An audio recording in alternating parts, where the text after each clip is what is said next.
Shalom, Dugit supporters, prayer partners, and those of you that have arrived to our page, either Facebook page or our YouTube page. First of all, I just want to remind you guys to subscribe and also to give us a thumbs up.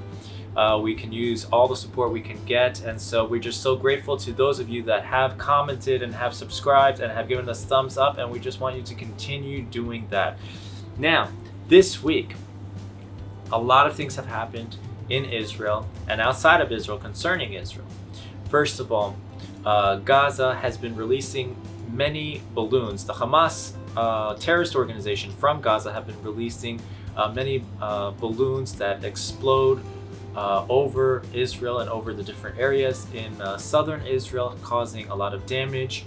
To this, the Israeli Air Force has responded a few times, knocking down a few of the Hamas terrorist infrastructures in the area.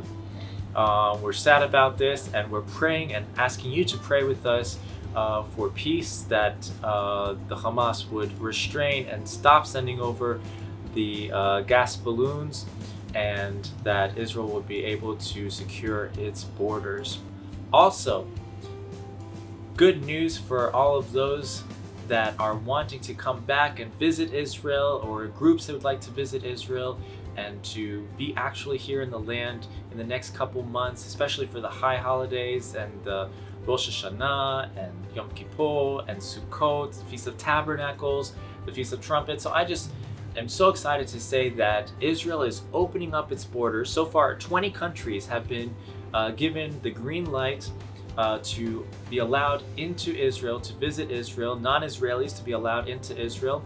And those 20 countries, you can of course find them on the government websites. Which countries? Some of the ones that I remember were New Zealand, Canada, Hong Kong, and there's another 17 others, of course, that are invited already to come in without the need to do quarantine and or to do any COVID-19 tests. So we're so excited, and we're praying also for the day that all the countries will be again allowed back in, and that of course we will be allowed to fly to the other countries ourselves.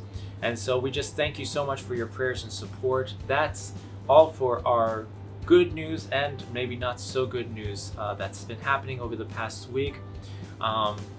Here in Tel Aviv, it's been quite peaceful.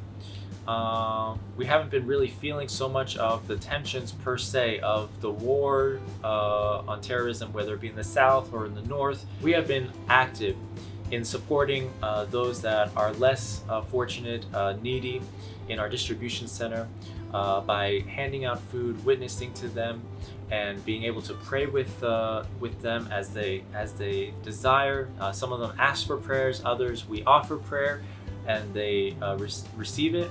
And so we're just so excited with what's happening on that end. Just want to remind you to pray for our coffee shop, our coffee house, Ha'ogen, which is currently open, and we are receiving customers. We're allowed to have up to 20 customers inside of our coffee shop, and so we're open to the public. And so just pray with us as we continue to seek the Lord, how we should continue being a light in our city through all the different areas of ministry. I just want to thank you guys again so much for your prayers and your support, and for constantly clicking on the link and joining us and just seeing what God is doing here in the land. And until next time, our hope is that we will one day be able to see each other face to face. And so we pray for the peace of Jerusalem, and we thank you so much for your prayers and support. Shavua Tov and Shalom.